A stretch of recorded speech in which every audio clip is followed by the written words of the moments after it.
સંગઠિત સૃજન અભિયાન હેઠળ ગુજરાત પ્રદેશ કોંગ્રેસ સમિતિના રાજીવ ગાંધી ભવન ખાતે સહકારી આગેવાનો અને ખેડૂતોની અગત્યની બેઠક યોજાઈ। બેઠકમાં ગુજરાત પ્રદેશ કોંગ્રેસ પ્રમુખ અમિતભાઈ ચાવડા, ઓલ ઇન્ડિયા કોંગ્રેસ સમિતિના જનરલ સેક્રેટરી અને ગુજરાત કોંગ્રેસના પ્રભારી મુકુલ વાસનિક, ભૂતપૂર્વ કેન્દ્રીય મંત્રી ભરતસિંહ સોલંકી, કોંગ્રેસ નેતા ઉષાબેન નાયડુ અને ભૂપેન્દ્રસિંહ સહિતના અગ્રણીઓ ઉપસ્થિત રહ્યા હતા। બેઠક દરમિયાન સહકારી પ્રવૃત્તિઓને મજબૂત બનાવવા પર ચર્ચા થઈ। કોંગ્રેસ આગેવાનોનું માનવું છે કે સહકારી ચળવળ કૃષકોની આર્થિક રીઢ છે, પરંતુ છેલ્લા કેટલાક વર્ષોથી ભાજપ સરકાર દ્વારા સહકારી સંસ્થાઓને નબળી પાડવાનો પ્રયાસ કરવામાં આવ્યો છે। પાર્ટીનો દાવો છે કે કોર્પોરેટ કંપનીઓને પ્રોત્સાહન આપવામાં આવવાથી ખેડૂતોને યોગ્ય ભાવ મળતો નથી અને તેઓ ન્યાયથી વંચિત રહે છે। કોંગ્રેસે સ્પષ્ટ કર્યું કે કૃષકોના હિતને પ્રાથમિકતા આપવી અને સહકારી સંસ્થાઓને મજબૂત બનાવવું એ પક્ષનો મુખ્ય ધ્યેય છે। પક્ષ કૃષકોના હક માટે આંદોલન ચલાવશે અને સહકારી ચળવળને ફરી જન ચળવળ બનાવશે। બેઠકમાં અલગ અલગ તાલુકા અને જિલ્લાના સહકારી આગેવાનો પણ જોડાયા। ભરૂચ જિલ્લાના કોંગ્રેસ આગેવાન ઇકબાલ ગોરીએ ખેડૂતોના પ્રશ્નો ઉઠાવ્યા અને મહત્વના સૂચનો આપ્યા। કોંગ્રેસ સમિતિના સન્માનીય પ્રમુખ શ્રી મહાનુભાવો,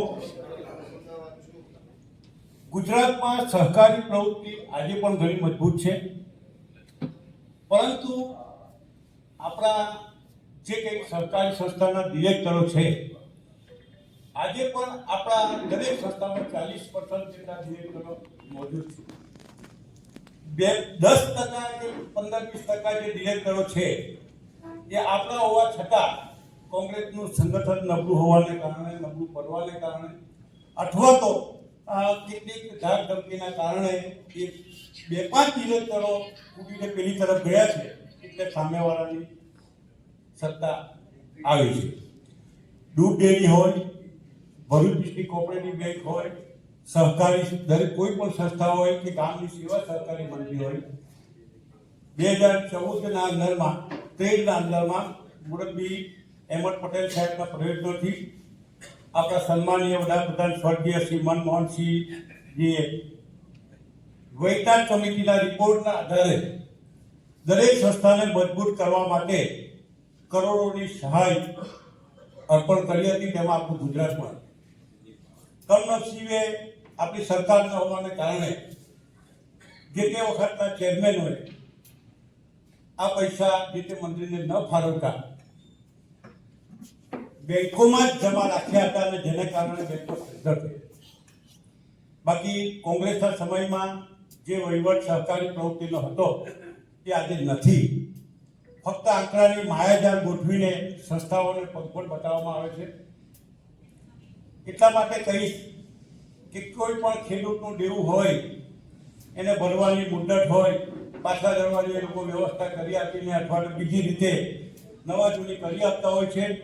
બાકી આ ભારતીય જનતા પાર્ટીના રાજમાં ખેડૂતો કશું કમાયા નથી, દુઃખી થયા છે। એના માટે મારું એક સૂચન એ છે કે ગુજરાત પ્રદેશ કોંગ્રેસ સમિતિમાંથી સહકારી માળખાની ટીમ બનાવવામાં આવે।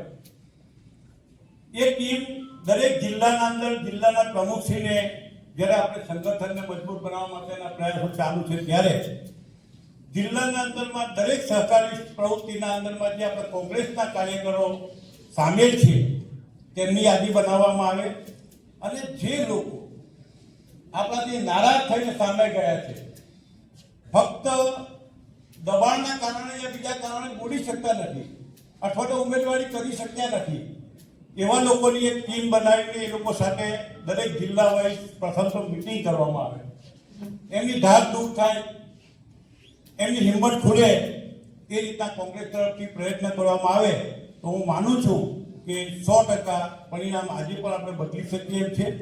કેટલીક સંસ્થાઓ એવી છે કે આજે પણ 2-3 સભ્યના કારણે સત્તાઓ ટકેલી છે, પરંતુ આપણે જો હિંમત આપીએ તો આમાં આપણે ઘણું ફેરફાર કરી શકીએ છીએ।